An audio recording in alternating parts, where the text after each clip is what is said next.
Hello and welcome to episode 7 of Only as Lonely, the podcast where I share my story of taking some money from redundancy and going travelling on my own to see some sights, play some music, take some photos, and all the little interactions in between. Now, just to let you know, I'm trying a different mic setup today. I've put my mic on a proper mic stand and I've raised my desk. I've got one of those adjustable desks. Not flexing, not showing off, but is a game changer. I recommend getting one. But yeah, so I've got my screen much higher, which means I can read what I've written with both eyes. A little peek behind the curtain, ladies and gentlemen, and non-binary alike.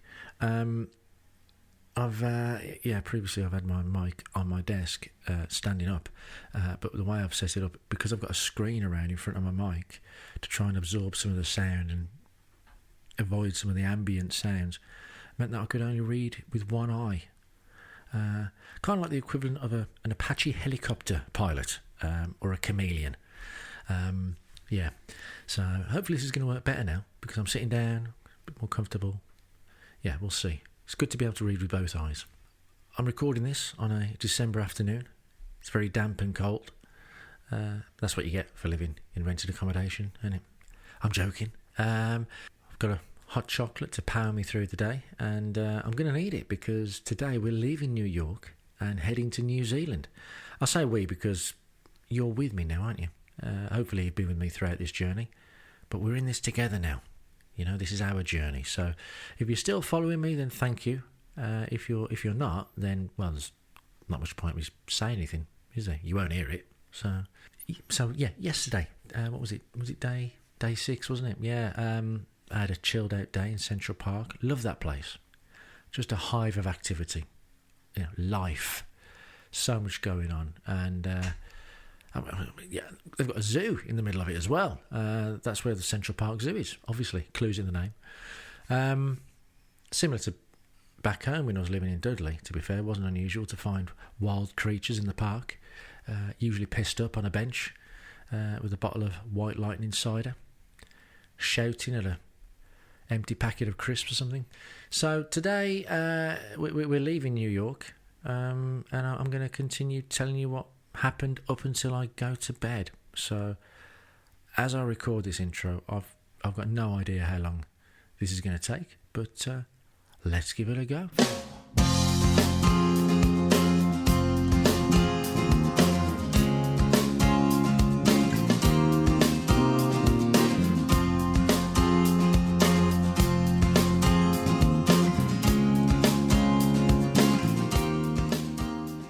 Day 7, September the 15th, 2009. I really didn't want to get up this morning. I said goodbye to Irish Dave and decided I'd get a decent breakfast at Tom's restaurant. I headed over there and had a breakfast of large portions again, although the potatoes were cold. For some reason, I was feeling apprehensive about mentioning it to anyone. It took some motivation to actually say in such an English fashion, hello, yeah, excuse me, sorry, sorry to bother you. The potatoes, they appear to be rather cold. Sorry to be a pain. I mean, the guy apologised, sorted it out for me, but I felt like it was such a big deal to ask. I don't know, I mean, it kind of put a bit of a dampener on the whole Tom's Restaurant / Seinfeld experience, if I'm honest. No doubt I'll shout every time I see it on Seinfeld, I've eaten there.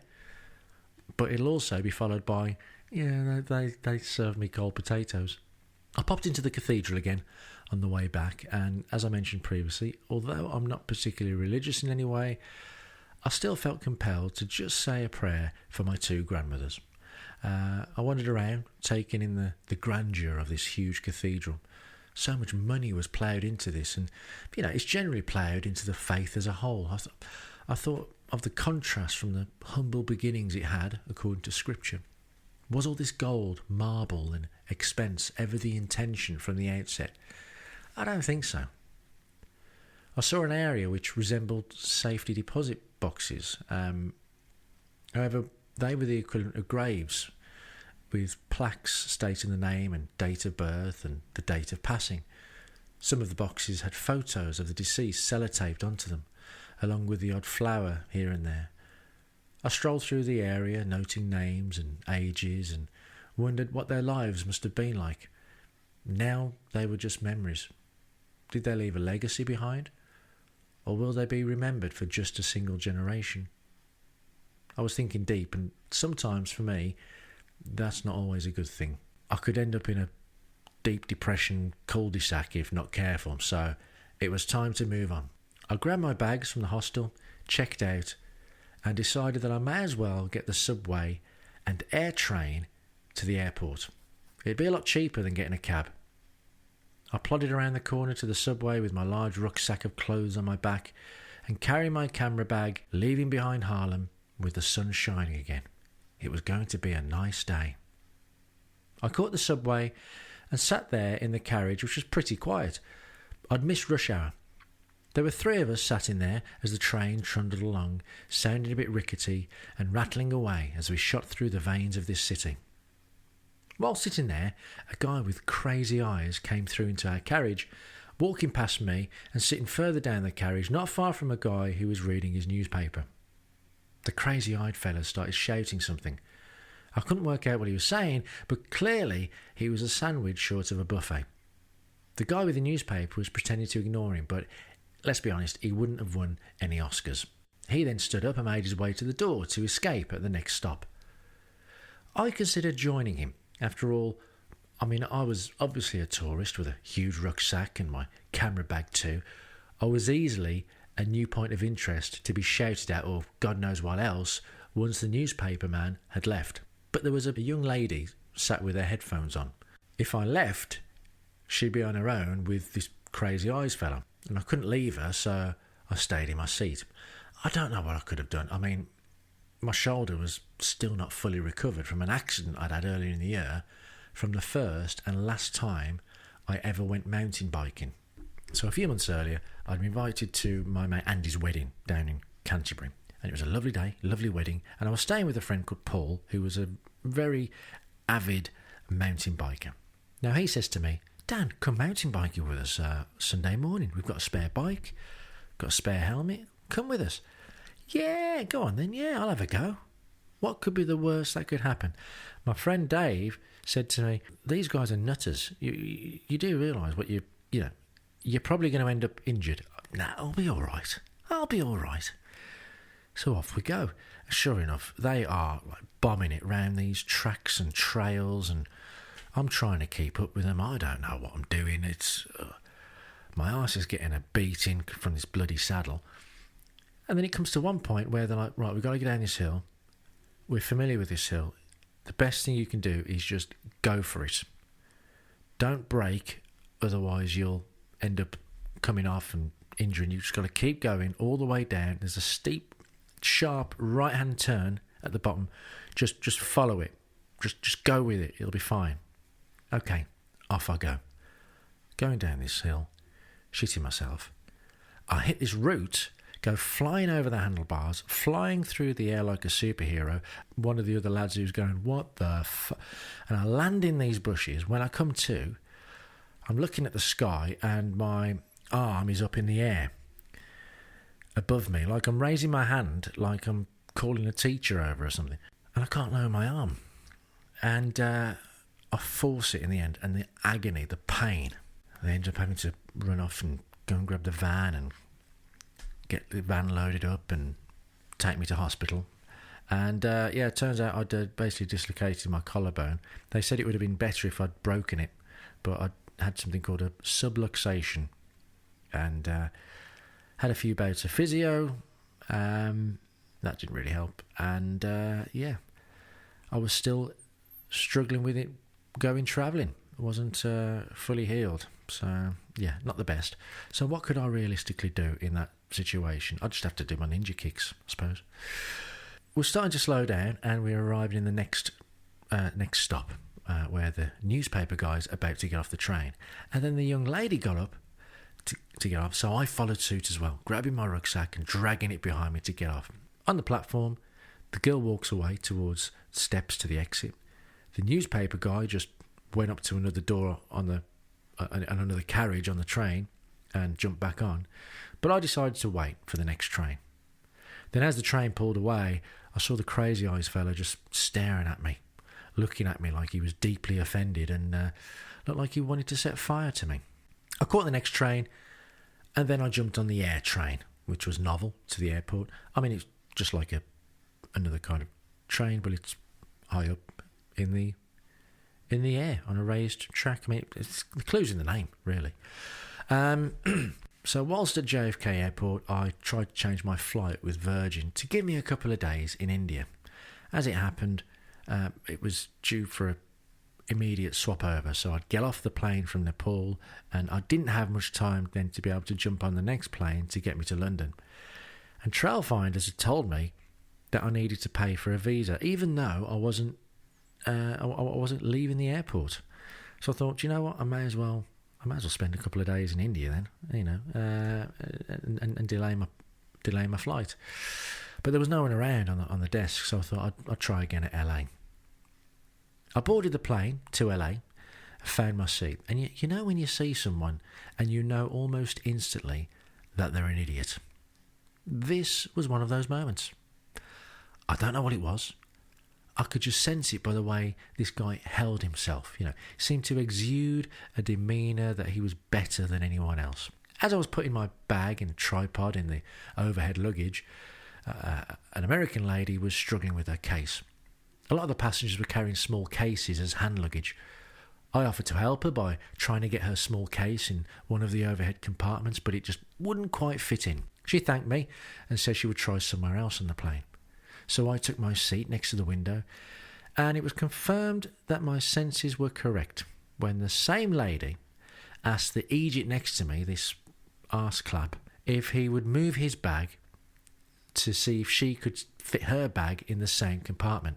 He simply refused to. No, I'm not doing that. I'm not going to help you. No. Well, at least I know now that I won't get any friendly banter from him, I thought, as I looked out the window. Then the air steward came along and started shoving bags, and then my tripod fell out, so the air steward kindly put it back in and shut the door. But karma sometimes has a way of coming back to bite you on the arse quicker than expected. By the time we landed in LA, Egypt got up, opened the compartment, and my tripod fell out, clunking him on the head. To call him a drama queen was an understatement. Ow! Jesus Christ, man. Oh, that really hurt. Rubbing his head in an overly dramatic way. I just looked at him. I wasn't going to apologise. I didn't pack it. The air steward did. I leaned across to grab my tripod from the floor. Oh, is the tripod okay? I asked. I had flown across America on a 6-hour flight, and because I didn't have any conversation with the idiot next to me, I reflected on my time in New York. What had it left me with? It left me feeling good and proud of myself for taking it all in my stride. I wanted to take away the positivity that I felt from the people there. I'd seen a lot and done a lot of things. I'd captured some good images, and no doubt I'd have a story or two to tell. The first leg of my journey was over, and it was still only the beginning. As I was flying across the States, I remember having Lucky Man by The Verve playing on my iPod, and I thought it was quite apt. I had to start to get back into the musician frame of mind for New Zealand. I wrote in my journal, "This trip I know will leave an impression on me simply because I'm going to let it do so." I had to hang around in LA airport for a while. I managed to change my flight from Delhi, and it gave me an extra 3 days in India. I had a Burger King, and my phone had managed to switch itself on. It was acting a bit weird. I couldn't switch it on in New York. But now for some reason it switched on and it was working, and I started to get all these messages from friends and family wishing me well. It was great to read those messages. It really perked me up. I boarded the plane and was fortunate enough to have the exit seat, which meant extra legroom. It also meant that if anything bad were to happen, that I would be called upon to step up and help with the door. Well, it was lucky for them that it was me sat there and not the Egypt from the last flight, because he wouldn't do anything. As I was shown my seat, I heard the air stewardess tell someone behind me that they were sat next to me. I turned to see a lady smiling a big smile and heading towards the seat next to me. "You're sat next to me," I said. "You lucky, lucky, lucky lady." I don't know why I was so forward. I just felt like I could get away with it. So for the next 13 hours, I was going to be sat next to Tanya. We headed west, chasing the sun.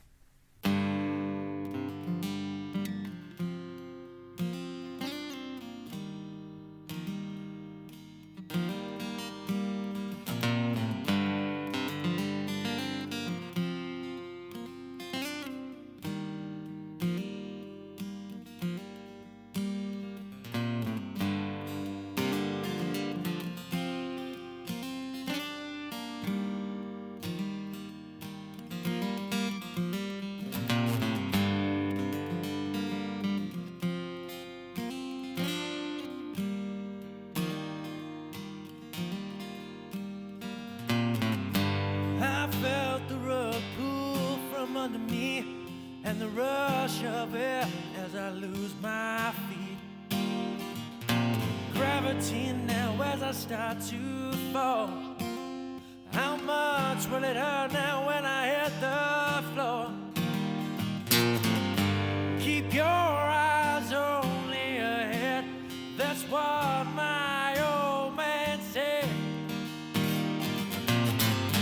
Don't you ever deviate from this path that you covet. How long must I carry on until my shadow's long?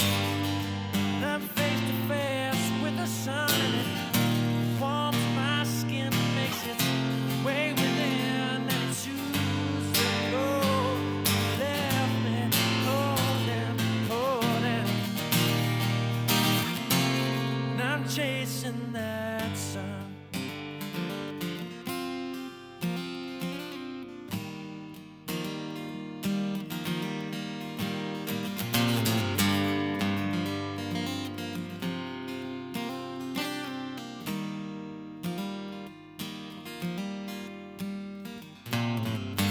Turn the corner and I turn the page, so I won't have to feel the same. I close this chapter and I put it down. Well, I walk away, I won't turn around. I walk down many paths and they're all paved in broken glass. I was told I won't look back, 'cause if I do then I could crash. Oh, how long must I carry on until my shadow's long? And I'm face to face with the sun and it warms my skin, makes its way within, and it soothes the cold you left me holding. And I'm chasing that sun.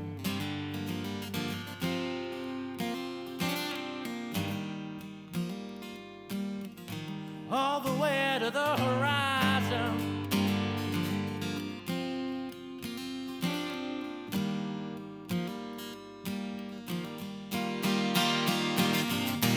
How long must I carry on?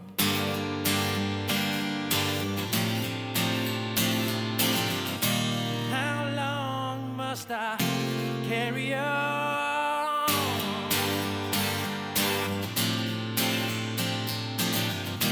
How long must I carry on until my shadow's long? And I'm face to face with the sun, warms my skin, makes its way within, and it soothes the cold you left me holding. And I'm chasing that sun all the way to the horizon. All the way, all the way, all the way to the horizon.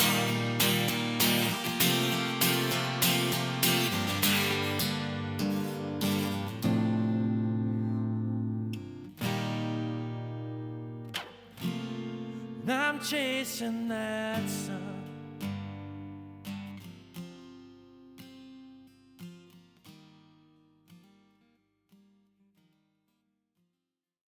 Yeah, that was a song called Chase the Sun. There are kind of two versions to this. This is the only version I've got recorded. It's just a demo, not mixed properly or anything like that. But, it is what it is. You don't have to listen to it. You just fast forward through if you want, September the 17th, 2009. Now, you may have noticed that I've gone from the 15th to the 17th. And that's because Tanya and I were never going to have the 16th of September as we crossed the international date line. There you go. Interesting fact for you. Now, we hit it off straight away. We chatted for hours, only stopping to sleep for a couple. We talked about all sorts: family, jobs, hopes, aspirations, life's outlooks, fate, destiny and relationships. Got quite deep at times. Now, it was as though we'd been friends for such a long time. From Fiji originally, she now lived in Auckland. She was about mid-30s with naturally frizzy black hair and a huge, contagious smile. She was instantly likeable. How could she not be? I just randomly said that she was a lucky, lucky, lucky lady, and she didn't pull her face as if I was mental. Instead, we immediately struck up a friendship on this flight. Her warmth, her openness struck me instantly in a way that I'd never experienced before with a complete random stranger. She was the complete opposite end of the spectrum to the Egypt on my previous flight. It's as if sometimes we're so guarded in our day-to-day that we remain closed.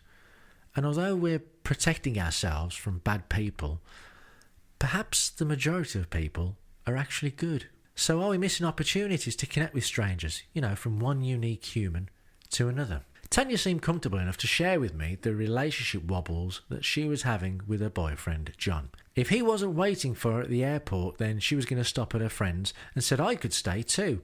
Well, that would have been great, as I hadn't booked anywhere to stay yet. It was a long flight, but not long to strike up a good friendship with someone. We landed, and I remember smiling as I walked down the tunnel into the airport. I was here again.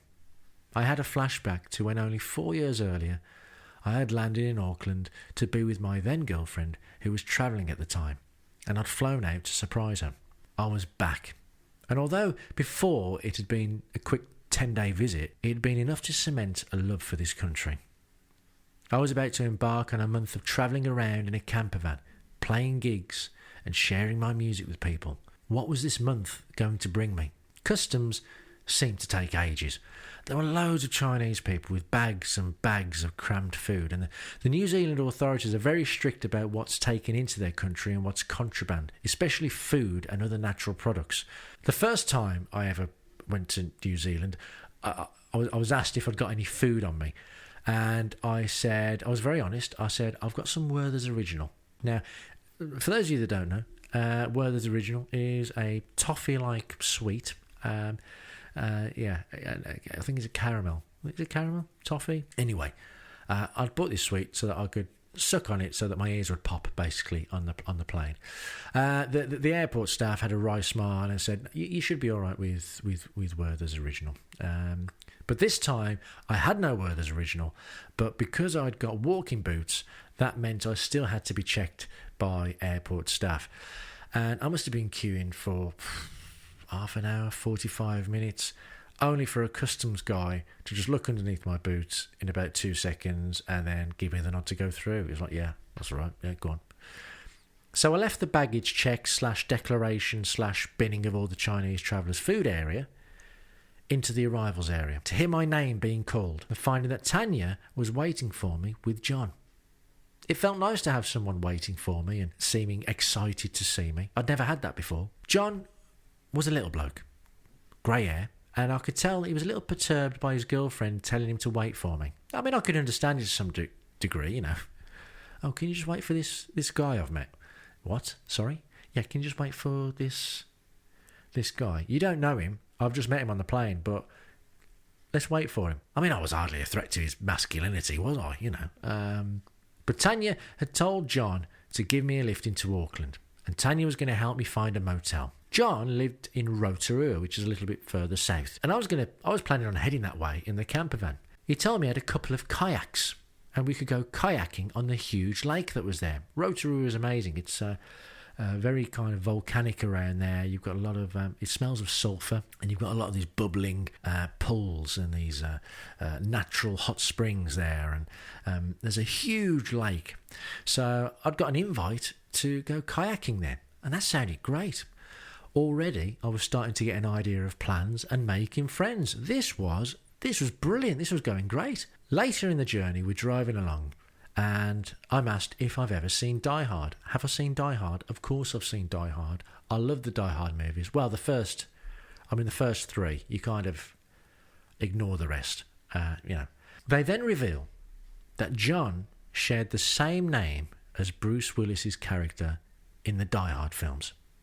Oh yes, he was the real John McClane. He was chuffed with this. He loved that. You could see his little face light up. Yep, I'm John McClane. Yeah, I am the real John McClane. Now, I reacted on impulse. I mean, I couldn't help it. And I didn't think that it would cause offence, but sometimes sometimes these little, from nowhere, a sudden little spark of inspiration, of comedy genius just appears, and I thought it was pretty good, and you just act on it, and you just jump on it, and you say something, thinking it's going to be the best joke they've ever heard. So, in that moment, bearing in mind we're going kayaking, and bearing in mind this is John McClane, I felt it appropriate to shout out, "Yippee-ki-yay, motherfucker!" Yeah, really didn't land. If there could have been a tumbleweed in that car, there would have been one. Because, I know this isn't funny now, because I've got to explain the joke, but you see John McClane, you say yippee-ki-yay. No, he didn't say kayak. Yippee-ki-yay. You say yippee-ki-yay, motherfucker. That was his catchphrase. He said it through the films. That's his thing, right? This guy's John McClane. I mean, I thought they would have known. We've got the reference. I mean, just imagine, how awkward that moment of silence was in that car. Just the engine. Awkward. There I am, sat in the back, feeling like a right plum. I mean, I know for a fact, my mates, Sam, Andy, Malcolm, a few of the pals, they would have appreciated that. I mean, it might have got, and it rightly deserved that. But here, nothing, absolutely nothing. I'd have to seriously change my humour to raise a laugh here. Yippee-ki-yay, motherfucker! I gave Tanya a CD, a copy of my EP. That was called From a Place Called All of a Sudden. And she wanted to buy it from me. I said no. I said, she's doing me a favour. I didn't want her money. She was taking me to a motel. I was blown away by the kindness I was shown here, She found me a motel not far from where I'd previously stayed on the outskirts of Auckland City. And for what was, in essence, it was like a little chalet. I mean, it's got its own lounge, a kitchen, bathroom, bedroom, and it was only going to cost about £30 for the night. I was happy with that, as I needed somewhere comfortable to rest and catch up on sleep. They left me their details for when I got to Rotorua, so fortunately my yippee-ki-yay gag hadn't burnt that bridge. And it was about 11 in the morning, so I thought I'd take a shower, I'd get some shut-eye, and lay on top of the bed and dozed off. Yeah, Dad, it's not over yet, because I woke up a couple of hours later, my eyes adjusting to the light, slightly blurry, and I could hear the TV that I'd left on as some background noise. It's sometimes a little bit comforting just to hear a little bit of background noise. I wiped my eyes, rolled over, and looked at the doorway. I then let out a scream. Not a girly scream, but a kind of, fucking hell kind of scream. Let me tell you, waking up and finding a stocky Maori woman with no neck in the doorway watching you sleep is enough to put the heebie-jeebies up anyone. She let out a little whimper and quickly scuttled off out of the room, like something out of a Jim Henson movie. By the time I jumped out of bed, she'd gone. It took me a minute to get my thoughts together about where I was, what had happened. Was there really a big Maori woman watching me sleep? Yes, there was. How strange. Luckily, I was sleeping in my undies. I didn't go, completely nutty. It was a good job I didn't have morning wood, isn't it? Or maybe I did, and that's what she was staring at. She was kind of like, oh my God, look at that beast. No, she wouldn't. If I'd had morning wood, I could have pole vaulted after her, Anyway. I suppose it could have been even scarier. Imagine if she'd been doing the kind of hacker, when they do that thing where they stick their tongue out and bulge their eyes out. If she'd have been doing that, geez, I really would have shot myself. So I'm up now, I'm in my underpants, I'm like, what the hell's going on? I phoned reception, got through to the owner, Korean guy. Hello? There was a woman in my room. He apologised, explaining that it was the cleaner. There'd been a mix-up. That's a relief. It's a cleaner. Whew. Not a crazed murderer, after all. It was time to find Bungalow Bill's. Bungalow Bill's was a music shop.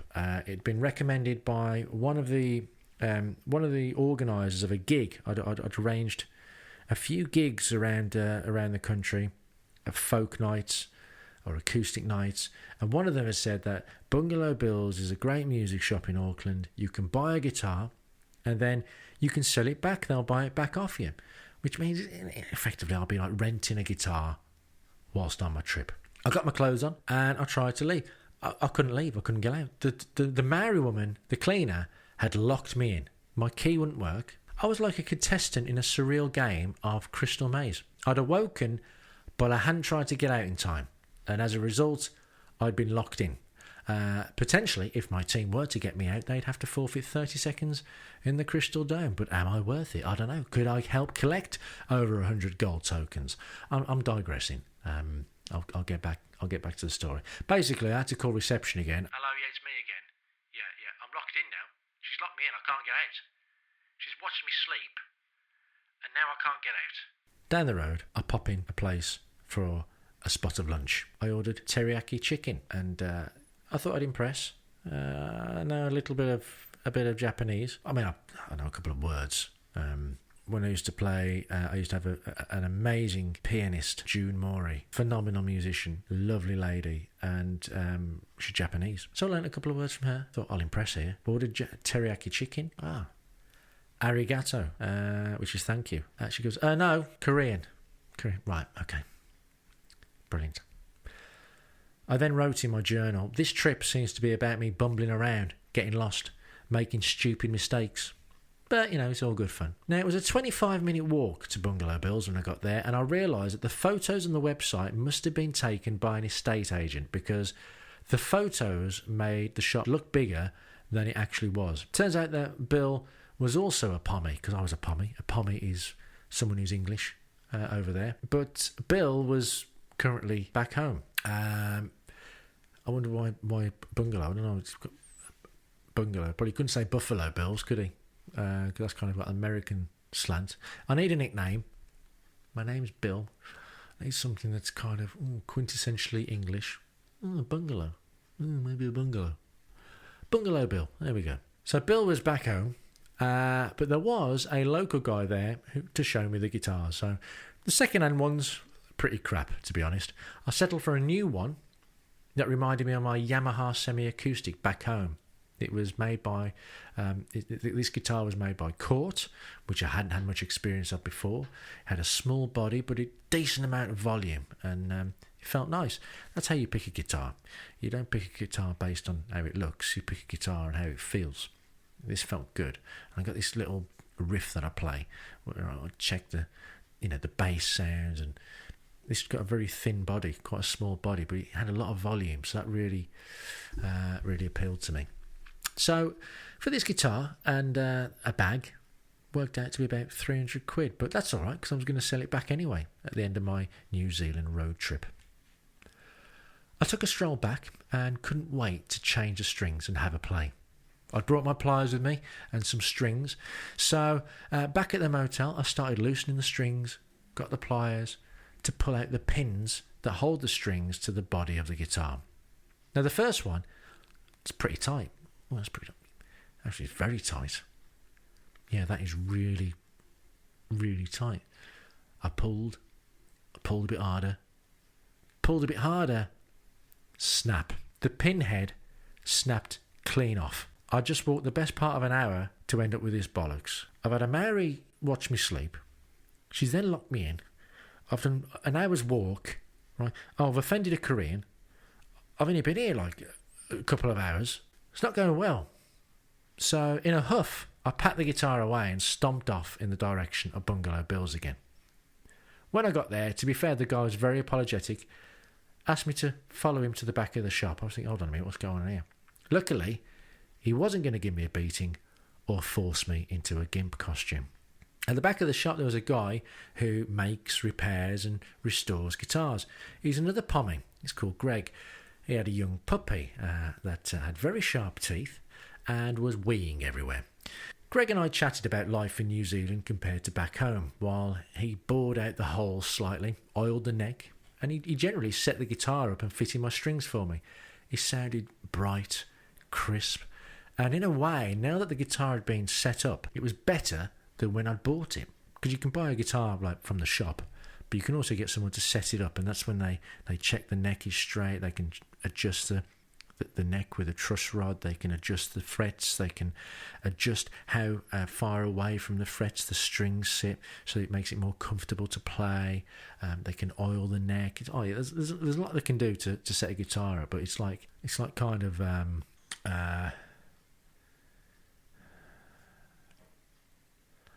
not upgrading, but like it's like tweaking your guitar. Anyway, you get the idea. On the way back to the motel, I grabbed a coffee and took a steady stroll back to the motel. Now, when I got there, I was just about to get to the door and I heard a beep, and I turned round and there was Tanya waiting for me in her car. She decided to let John drive home. Don't know what happened there, probably a row or something. So he carried on home to Rotorua and she was going to hang out with friends. And whilst hanging out with them, she'd told them about this cool guy she'd met on the plane. Yeah, wonder who that was. And then she thought it'd be good to come and fetch me and have me hang out with her and her friends. But I was so desperate to play this guitar. I was like, oh man, I need to play. I've just had my guitar set up. Oh, can I just 5 minutes? Let me just test my guitar first. Oh, it was so good to play my guitar. Play my new guitar, loved it. So I played a little song in the motel and then we jumped in a car. She says, bring that with you. And we headed across town to her friend's house. On the way, we're driving on the highway, just out to the outskirts, the outer suburbs of Auckland. The sun was low, and her phone rang, and it was Bruce. It was John. And she told him that she'd pick me up, and I could hear him moaning on the phone. You've picked up Dan Gallagher. What are you picking him up for? Oh, we're going to hang out. Why do you want to hang out with Dan Gallagher? Who is this guy? There were a few words said, at which point Tanya just cut him off. And then ignored the remaining calls as he kept pestering her.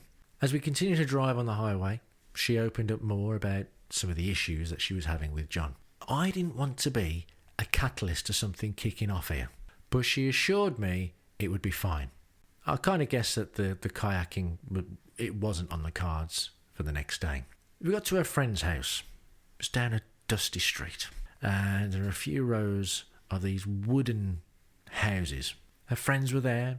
One friend was also a Fijian who'd cooked this amazing Fijian curry, and we ate it with roti. I'd never really eaten with roti before. It was great. And I chatted with a friend's daughter, Aliyah, who was a really good kid. We had a laugh. Later we shared a beer, and the girls sat on the balcony having a smoke, and they asked me to play my guitar and play a few songs, and it was a really nice evening. They had the neighbours came round, and this part of town, it wasn't particularly, a well-to-do area, shall we say. And these people, I'm sure that some people would probably look down on them. They didn't have a lot of money, but I tell you what, they had so much warmth, so much laughter, so much kindness. It was really humbling. It's brilliant. I felt so comfortable with their company. It was strange how Tanya and I had only met the day before, but Already it seemed like we were long-time mates. Such a good evening.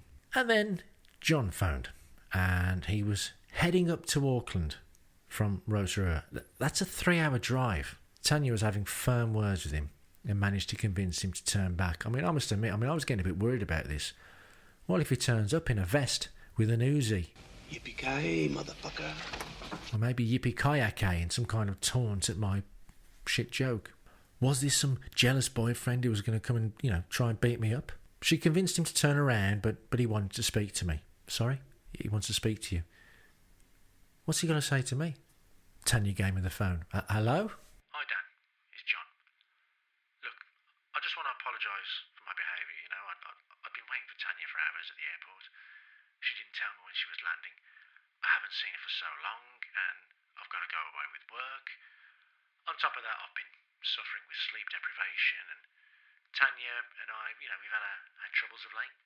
It's not been easy. I really love this girl, but it's been rocky lately. I sat there listening and feeling uncomfortable with this guy who he gave me a lift. Now he's telling me all about the struggles he's been going through lately. I was thinking, hold on a minute, I'm just a bloke from England. I don't really need to know any of this. I just want to hang out. I just want to have a banter. I just want to make some friends. I just want to play guitar and take some photos. That's all I want to do. I think I actually said to him, look, John, I'm just a guy who made friends with Tanya on a flight from LA. I don't actually need to know any of this. At which point Tanya snatched the phone off me, told John it was enough. That's enough. And then she got rid of him. In hindsight, it's understandable that he might, feel strange about it all. I'd probably feel the same.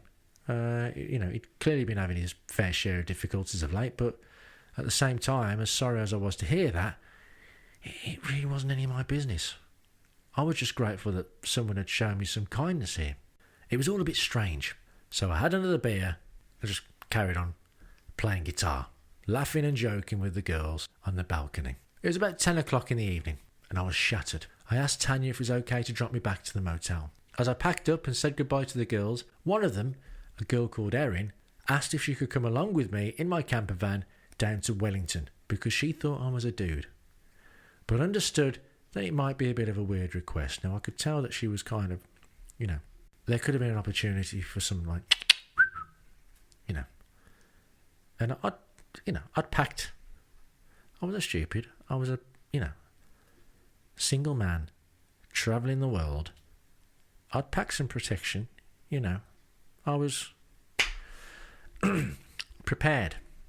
But, she wasn't really my type, to be honest. Really not my type. Lovely girl, but not my type. I had to think quickly. Ugh. How can I say no without being offensive? So I decided to go for the, I'm really looking to spend some time alone and find myself. And she bought it. Brilliant. She even wrote down some places she said would be good to stop at in a camper van. So, brilliant. So I said goodbye to the girls. I thanked them for their company. It'd been a great evening. And then Tanya took me back to the motel. She kindly offered to take me to collect my camper van in the morning too. Again, such a nice thing to do. I got to bed about 10:30 and was out like a light. Hopefully, I wasn't going to wake up to an audience again.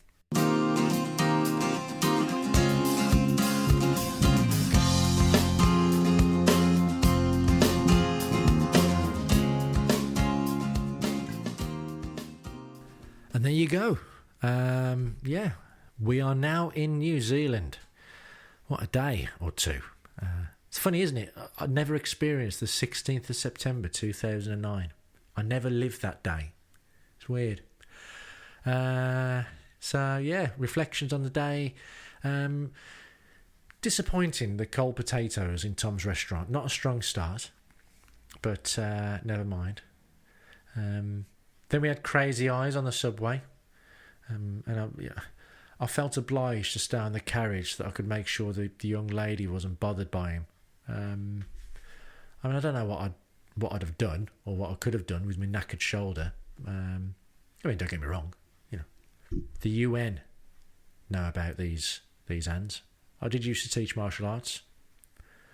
These hands are on a blacklist.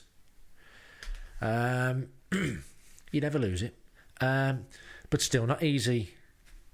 It's not easy when you can't really move your arm properly. So I'm relieved that the lady wanted to get off at the next stop anyway, and I could follow her off the train. Not follow her, but you know what I mean. It's a good job that I did, to be fair, because you can learn to punch, kick, grapple as much as you like, but it's not as good as not allowing yourself to be in that situation in the first place. You've got to have some street smarts about you. Then I had the Egypt on the plane. So condescending to the lady who needed a bag put in the overhead locker. What an arse. I was so pleased when my tripod clunked him on the head. Fortunately, I'm glad to report there was no damage to the tripod. And then there's meeting Tanya. And I never had an encounter like that before. We were chatting for about 11 hours. You can really get to know someone in that time, Of course, that chance encounter greatly influenced the next steps of my journey, where I ended up staying and what I ended up doing that evening. Again, meeting lovely, warm, friendly people. They were great, and it was a glimpse into the possibilities that can happen if you open yourself up to them.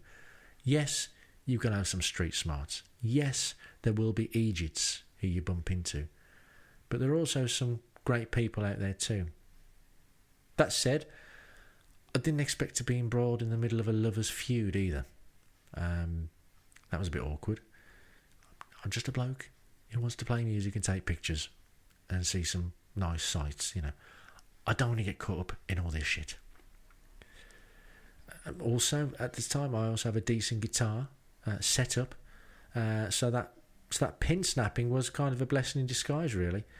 It's weird, a guitar it is an instrument. It's a tool to play music, but it's more than that. You do become precious about your instruments. When they become a way of you channeling your creativity, you can't help but become attached to them.